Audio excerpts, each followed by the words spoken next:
తాకట్లో ఉన్న మీ బంగారాన్ని విడిపించి ఆ రోజు ఆన్లైన్ రేటుకి కొంటాం. Sharma gold company. అందరికీ నమస్కారం. నా పేరు మాధురి. మీరు చూస్తున్నది సుమన్ టీవీ నెట్వర్క్. మే 16 నుంచి 31 వరకు ద్వాదశ రాశుల వారికి ఎలా ఉండబోతుందో తెలియజేయడానికి మనతో పాటు ఉన్నారు ప్రముఖ జ్యోతిష్య పండితులు బ్రహ్మశ్రీ నందిబట్ల శ్రీహరి శర్మ గురువు గారు. నమస్కారం గురువు గారు. వాగర్థ వివ సంపృక్తౌ వాగర్థ ప్రతిపత్తయే జగతః పితరౌ వందే పార్వతీ పరమేశ్వరౌ. ఆదిత్యాయ చ సోమాయ మంగళాయ బుధాయ చ కురు శుక్ర శనిభ్యశ్చ రాహవే కేతవే నమః. శృంగేరి జగద్గురు పీఠాధిపతులకి కంచి పీఠాధిపతులకి నమస్కారములు తెలియజేసుకుంటూ కార్యక్రమాన్ని ప్రారంభిద్దాం. గురుగారు, ఇక మిథున రాశి వారికి ఎలా ఉండబోతుందో తెలియజేస్తారా? ఇక 12 రాశులలో జన్మించినటువంటి వారికి మే 16వ తారీఖు నుంచి 31వ తారీఖు వరకు ఏ విధంగా ఉండబోతుందో తెలుసుకునే ముందు గ్రహ సంచారం తెలుసుకుందాం. వీక్షించేటువంటి ప్రేక్షకులకి ఒక సూచన. గురువు మారాడు. అలాగే 18వ తారీఖు నుంచి రాహువు కేతువు కూడా మారబోతున్నారు. అంటే ఉన్నటువంటి నవగ్రహాలలో ప్రధానమైనటువంటి గ్రహాలు మారబోతున్నాయి.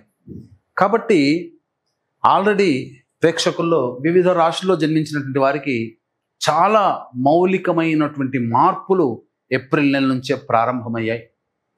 కాబట్టి భవిష్యత్తు ఎలా ఉండబోతుంది, ముఖ్యంగా ఈ మే నెలలో 16 నుంచి 31వ తారీఖు వరకు ఎలా ఉండబోతుంది అనేటువంటి విషయాన్ని తెలుసుకునే ముందు గ్రహ సంచారం తెలుసుకుందాం.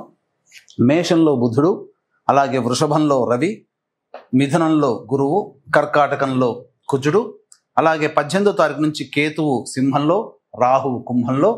ఇక చూసుకున్నట్లయితే వెరసి ప్రధానంగా 3 గ్రహాల కలయిక మీనరాశిలో శుక్రుడు శని రాహు యొక్క కలయిక. ఇది ప్రధానంగా గమనించదగినటువంటి విషయం.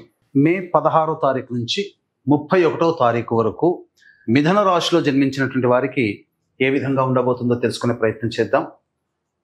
రాశి వారికి ఈ 14వ తారీఖు నుంచి గురుడు మిథున రాశిలోకి సంచారం చేశాడు. కావున ఏంటి, ప్రతి పని యందు కూడాను నిదానంగా పని చేసుకోవాలనేటువంటి ఆలోచన కలిగి ఉండడం. అలాగే మీరు గమనించినట్లయితే ఓవర్ వెయిట్ అవుతుండడం అనేటువంటిది మీరు గమనించగలుగుతారు. పోను పోను మీకు అది అర్థమవుతుంది, ఎందుకు వెయిట్ పెరుగుతున్నాను అనే విషయం మీకు. ఇక ముఖ్యంగా దేవతా అనుగ్రహాన్ని పొందగలిగితే ఈ మిథున రాశి వారు చాలా మార్పులు మీ జీవితంలో చూస్తారు. గొప్పదైనటువంటి పాజిటివ్ ఎనర్జీని పొందగలుగుతారు. ముఖ్యంగా శని దశమ స్థానంలోకి రావడం, అలాగే గురువు రాశిలోనే సంచరిస్తూ ఉండడం, రాహుకేతులు కూడాను మార్పు జరుగుతూ ఉండడం, ఈ కారణం చేత చాలా వైవిధ్యభరితంగా ఉంటుంది. అంటే ప్రోత్సాహకరమైనటువంటి వాతావరణంతో పాటుగా ఈ మిథున రాశిలో జన్మించినటువంటి వారికి చేస్తున్నటువంటి వృత్తి ఉద్యోగ వ్యాపారాల్లో పలు నిర్మాణాత్మకమైనటువంటి మార్పులు జరగబోతున్నాయి అని చెప్పవచ్చు. ఇక 2వ ఇంట కుజుని యొక్క సంచార ప్రభావము మీ యొక్క వాక్కుని అదుపులో పెట్టుకోమని చెప్పబోతుంది. కాబట్టి అన్ని విధాలుగా మీరు ఎంత తగ్గి ఉంటే అన్ని విధాలుగా మీకు ఆనందకరమైనటువంటి పరిస్థితి. ఇక 12వ ఇంట రవి ఈ ప్రభావము వలన చేస్తున్నటువంటి వృత్తి ఉద్యోగాల్లో చాలా కీలకమైన మార్పులు జరుగుతాయి. మీరు అనుకున్నది ఒకటైతే జరిగేది ఇంకొకటిగా ఉంటుంది. ఉద్యోగ సంబంధమైన విషయాల్లో ప్రభుత్వపరమైనటువంటి లావాదేవీలు, ప్రభుత్వ రంగంలో పనిచేస్తున్నటువంటి వాళ్ళకి ప్రధానంగా కాస్త ఇబ్బందికర పరిస్థితులు అనేటువంటివి ఉంటాయి. దూర ప్రాంత బదిలీలు చేయాల్సినటువంటి పరిస్థితి గోచరమవుతుంది అని చెప్పవచ్చు. ఇక 11వ స్థానంలో బుధుని యొక్క సంచార ప్రభావము మీ యొక్క విష్, అంటే మీరు ఏదైతే అనుకుంటున్నారో అది నెరవేర్చుకోవడానికి దారులు ఏర్పడతాయి. అది అందులో ఉన్నటువంటి వాటిలో ఏది మంచిది అని మీరు సెలెక్ట్ చేసుకొని తద్వారా మీరు ముందడుగు వేసినట్లయితే తప్పకుండా మీరు విజయాన్ని పొందుతారని చెప్పవచ్చు. అన్ని విధాలుగా ఈ 16 నుంచి 31వ తారీఖు వరకు రాష్ట్రాధిపతి అనుకూలంగా ఉండబోతున్నాడు. ఇక దశమ స్థానంలో శుక్రుడు శని కలయిక, ఈ ప్రభావం వలన అనవసరమైనటువంటి ధన వ్యయం ప్రభావం కనబడుతుంది. అంతేకాకుండా వస్తు అలంకరణ ప్రాప్తి మీకు గోచరమవుతుంది. మీరు ఎక్కువగా ఖర్చు పెట్టి మీరు భోగ భాగ్యాలు అనుభవించడానికి, అనగా మంచి వస్త్రములు, మంచి పాదరక్షలు, అలాగే మంచి విలువైనటువంటి ఆభరణాలు గొప్పగా సంఘంలో గొప్పగా కనబడడం కోసం మీరు ప్రయత్నించే విధానపూర్వకంగా ఖర్చులు పెరుగుతాయని చెప్పవచ్చు. ఇక 9వ స్థానంలో రాహు యొక్క సంచారం తండ్రి గారి ఆరోగ్యం పట్ల శ్రద్ధ వహించాల్సినటువంటి పరిస్థితి. విదేశీయానము, విదేశీ విద్య చేయదలసినటువంటి విద్యార్థులకు అందరికీ కూడా అనుకూలంగా ఉండబోతుంది. మంచి విషయాల్లో ముఖ్యంగా వైద్య విద్యార్థులకి అనుకూలమైనటువంటి పరిస్థితులు గోచరమవుతున్నాయి. అలాగే ప్రధానంగా దూర ప్రాంత బదిలీలకు జరుపుకోవడానికి అనుకూలమైనటువంటి సమయముగా చెప్పవచ్చు. ఇక వివాహం కావాల్సినటువంటి అబ్బాయిలకి అమ్మాయిలకి వివాహ సంబంధాలు నిశ్చయమవుతాయి. సంతానంగా ఎదురు చూసేటువంటి మహిళలకి దంపతులకి చక్కటి శుభవార్త వింటారని చెప్పవచ్చు. ఏతావాత అన్ని రంగంలో ఉన్నటువంటి వారికి సాధారణమైనటువంటి మిశ్రమ ఫలితాలు కలుగుతాయి. ముఖ్యంగా రాహువు కేతువుల మధ్యలో అన్ని గ్రహాలు బంధింపబడడం కాలసర్పదోషములో ఉన్నటువంటి సమయం కాబట్టి అన్ని రాశుల వాళ్ళు జాగ్రత్తలు పాటించాల్సినటువంటి పరిస్థితి. ఇక గమనించుకున్నట్లయితే 16, 17వ తారీఖుల్లో మీరు ఇతరుల వలన లాభపడతారు. అలాగే దంపతుల మధ్య, భాగస్వామ్య వ్యాపారం మధ్య ఉన్నటువంటి పొరపచ్చాలు తొలగిపోయి ఆనందకరమైనటువంటి జీవితాన్ని పొందుతారని చెప్పవచ్చు. ధనపరమైనటువంటి సమస్యలు తీరుతాయి. అన్ని విధాలుగా మీరు పై చేయి సాధిస్తారు. ఇక 18, 19, 20వ తారీఖులో కనుక చూసుకున్నట్లయితే మీకు ప్రధానముగా కష్టములు లేదా నష్టములు జరిగే అవకాశం ఉంటుంది. మనస్సు ప్రశాంతంగా ఉండదు. ఏ పని చేయాలన్నా ఒక ఆందోళనగా ఉంటుంది. ఒక జిగ్జాగ్ లాగా వ్యవస్థ ఉంటుంది. ఎటు నిర్ణయం తీసుకోలేనటువంటి పరిస్థితుల్లో ఉంటారు. 21, 22వ తారీఖుల్లో కనుక చూసుకున్నట్లయితే ప్రధానంగా సంతానం మూలకంగా ఖర్చులు, సమస్యలు పెరుగుతాయి. సంతానంతో విభేదాలు పెరుగుతాయి. కావున లౌక్యాన్ని ప్రదర్శించండి. అలాగే ఈ సంబంధించినటువంటి విదేశీయానము, విదేశీ విద్యకు అనుకూలంగా ఉండేటువంటి రోజులుగా చెప్పవచ్చు. అలాగే ఇక ప్రధానంగా ఆస్తి సంబంధమైనటువంటి విషయాల్లో కొంత వివాదాలు చోటు చేసుకుంటాయి. ఇక 23, 24వ తారీఖుల్లో కనుక చూసుకున్నట్లయితే చేస్తున్నటువంటి వృత్తి, ఉద్యోగ, వ్యాపార రంగాల్లో ప్రోత్సాహకరములు అనేటువంటి ఉంటాయి. ప్రమోషన్లు లభించేటువంటి అవకాశము గోచరమవుతుంది.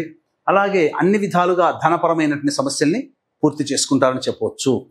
ఇక వీక్షించేటువంటి ప్రేక్షకులకి గమనిక, ఈ యొక్క మే 18వ తారీఖు నుంచి జూన్ 6 వరకు, అంటే ఈ సంబంధించిన 16 నుంచి 31వ తారీఖు వరకు గ్రహాలన్నీ కూడాను రాహుకేతుల మధ్యలో ఉండి కాలసర్పదోషంలో ఉండబోతున్నాయి. కాబట్టి 12 రాశుల వారికి ఎంత గ్రహాలు అనుకూలంగా శుభాలు ఇవ్వాలనుకున్నా ఈ కాలసర్పదోషం సంచారం జరుగుతున్న కారణం చేత సరైనటువంటి ఫలితాలు ఇవ్వలేవు. కావున దీన్ని దృష్టిలో పెట్టుకుని ఈ యొక్క సంపూర్ణ నవగ్రహ శాంతి, సర్వదోష నివారణ పూజలు, హోమాలు అనేటువంటివి ఈ నెల 22వ తారీఖు రోజున హనుమత్ జయంతి సందర్భంగా జరిపించడం జరుగుతుంది. మీ యొక్క కోరికలన్నీ నెరవేర్చడానికి దేవతానుగ్రహ ప్రాప్తి కోసమే వివిధ రకాలైనటువంటి పూజ, హోమాది కార్యక్రమాలు జరపబడతాయి. ఈ కార్యక్రమంలో నమోదు చేసుకున్నటువంటి వాళ్ళకి, గోత్రనామాలు నమోదు చేసుకున్నటువంటి వాళ్ళకి శక్తిపాతము చేయబడినటువంటి ఈ శంకరుంగలి మాలని మీకు అందివ్వడం జరుగుతుంది. అవకాశం ఉన్న వాళ్ళు కార్యక్రమ తదనంతరం కాంటాక్ట్ చేసి మీ గోత్రనామాలు నమోదు చేసుకోవచ్చు. అలాగే ఈ వైశాఖ మాసంలో విష్ణు ప్రీతికర మాసము. ఇందున సరస్వతీ నది పుష్కరాలు వస్తున్నాయి. కాబట్టి సరస్వతీ నదీ తీర ప్రాంతంలో తండ్రి వైపు, తల్లి వైపు 3 తరాల్లో మరణించినటువంటి వాళ్ళ ఆత్మతృప్తి కోసం పిండ ప్రదాన కార్యక్రమం, తర్పణాది కార్యక్రమాలు బ్రాహ్మణుని కర్తగా పెట్టి చేయించడం జరుగుతుంది. తండ్రి వైపు 3 తరాలు, తల్లి వైపు 3 తరాలలో మరణించినటువంటి వారి ఆత్మతృప్తి కోసం బ్రాహ్మణుని కర్తగా పెట్టి పిండ ప్రదాన కార్యక్రమాలు, తర్పణాది కార్యక్రమాలు చేయించడం జరుగుతుంది. అవకాశం ఉన్న వాళ్ళు కార్యక్రమ తదనంతరం కాంటాక్ట్ చేసి మీ గోత్రనామాలు నమోదు చేసుకోవచ్చు. ఇక 25, 26వ తారీఖుల్లో ప్రధానంగా గుర్తుపెట్టుకోండి, ఇవి చాలా కీలకమైనటువంటి రోజులుగా చెప్పవచ్చు. అంటే మీ యొక్క కోరిక నెరవేర్చుకోగలిగేటువంటి రోజు. అన్ని విధాలుగా ఆనందదాయకంగా ఉంటుంది. రాని బాకీలు వసూలైతే, ధనపరమైనటువంటి సమస్యలు తీర్చుకుంటారు. అన్ని విధాలుగా యోగదాయకంగా ఉంటుంది. మిక్కిలి సంతోషంతో 25, 26 తారీఖుల్లో మీరు జీవిస్తారని చెప్పవచ్చు. ఇక 27, 28వ తారీఖుల్లో వృత్తి, ఉద్యోగ, వ్యాపార రంగంలో ఉన్నటువంటి వారికి ప్రభుత్వ పరమైనటువంటి ఇబ్బందికర పరిస్థితులు ఎదురవుతాయి. ప్రభుత్వ దండనలు కానీ, ప్రభుత్వ పరముగా లావాదేవీలు నడిపేటువంటి వాళ్ళు, ప్రభుత్వ ఉద్యోగంలో పనిచేస్తున్నటువంటి వాళ్ళకి అసౌకర్యం గురి చేసేటువంటి సంఘటనలు చోటు చేసుకుంటాయి. కాబట్టి జాగ్రత్తలు పాటించండి. ఉద్యోగం సంబంధించినటువంటి వ్యవహారాల్లో ఉన్న వాళ్ళు కూడా జాగ్రత్తలు పాటించాలి. ఇక అనవసరమైనటువంటి దూర ప్రాంత ప్రయాణాలు, ఖర్చులు కూడా అధికంగా పెరుగుతాయని చెప్పవచ్చు. ఇక 29, 30వ తారీఖులో కనుక చూసుకున్నట్లయితే ప్రధానంగా రాశి వారికి గతంలో పెండింగ్ లో ఉన్నటువంటి పనులన్నీ పూర్తి చేసుకుంటారు. ఆనందకరంగా ఉంటుంది. దైవ దర్శనము, పెద్దల యొక్క ఆశీర్వచనములు జరుగుతాయి. అన్ని విధాలుగా శుభ సూచకంగా చెప్పవచ్చు. ఇక 31వ తారీఖు రోజున ప్రధానంగా చూసుకుంటే ధనపరమైనటువంటి సమస్యలు తీరినప్పటికీ మీ యొక్క వాక్కుని అదుపులో పెట్టుకోలేకపోతే సమస్యలు అధికంగా ఉంటాయి. కొంత ఇతరుల వలన మాటలు పడాల్సినటువంటి పరిస్థితి ఏర్పడుతుంది. ధనపరమైనటువంటి సమస్యలు తీర్చుకుంటారని చెప్పవచ్చు. ఏతావాత చెప్పొచ్చేది ఏంటంటే ఆనందకరమైనటువంటి జీవితాన్ని ఈ మిథున రాశిలో జన్మించినటువంటి వారు పొందుతారు అని చెప్పవచ్చు. అలాగే ఈ రాశి స్త్రీలకు ఎలా ఉండబోతుంది అంటారు? ఈ మిథున రాశిలో జన్మించినటువంటి మహిళలకి అన్ని విధాలుగా అనుకూలంగా ఉంటుంది. మీరు తక్కువ పని చేసినా ఎక్కువ మీకు ఈ సంబంధించినటువంటి ప్రచారం లభించడం, తద్వారా ఆనందకరమైనటువంటి జీవితాన్ని పొందుతారు. అంటే అన్ని విధాలుగా శుభసూచకంగా ఉంటుంది. కుటుంబంలో మీ యొక్క వాక్కుకి, మీ మాటకి విలువ ఇస్తారు. అంతకుముందు సమాజంలో మిమ్మల్ని దూరంగా ఉంచిన వాళ్ళే మిమ్మల్ని సాదరంగా గౌరవించి మిమ్మల్ని చక్కగా మంచి స్థానంలో నిలబెడతారు. మీ మాట తిరుగుండదు. అన్ని విధాలుగా మీరు చేసేటువంటి వృత్తి, ఉద్యోగ, వ్యాపారాల్లో మీకు అనుకూలంగా సహాయ సహకారాలు అందరూ అందించడం ద్వారా ఆనందకరమైనటువంటి జీవితాన్ని పొందుతారని చెప్పవచ్చు. వివాహం కావాల్సినటువంటి అమ్మాయిలకి వివాహం జరుగుతుంది. సంతాన ప్రాప్తికి సంబంధించిన మహిళలకి సత్సంతాన ప్రాప్తి, సంతానపరమైనటువంటి వార్త మిమ్మల్ని ఆనందానికి గురి చేస్తుందని చెప్పవచ్చు. ఆనందకరంగా ఈ యొక్క 16 నుంచి 31 తారీఖు వరకు మహిళలకి ఉండబోతుంది అని చెప్పడంలో ఏమాత్రం సందేహం లేదు. వీరు ఎలాంటి పరిహారాలు చేసుకుంటే అంత మంచి జరుగుతుంది అంటారు గురుగారు? 16వ తారీఖు నుంచి 31వ తారీఖు వరకు వచ్చేటువంటి సమస్యల పరిష్కారం కోసం ప్రతిరోజు దత్త అష్టకం, కాలభైరవాష్టక పారాయణం అనేటువంటిది ప్రతిరోజు పారాయణాలు చేయండి.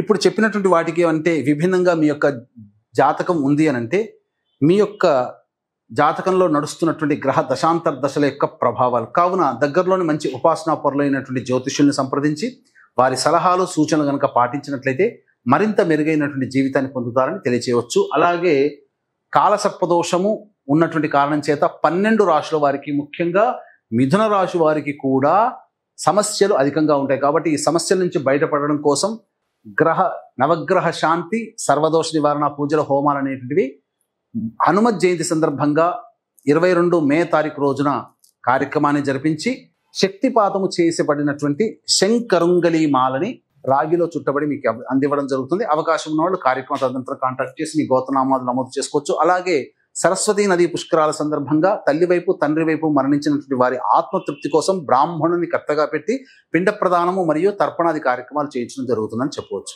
గురుగారు, మిథున రాశి వారి ఫలితాలు తెలియజేసినందుకు ధన్యవాదాలండి. సర్వం శ్రీ ఉమామహేశ్వర పరబ్రహ్మార్పణమస్తు.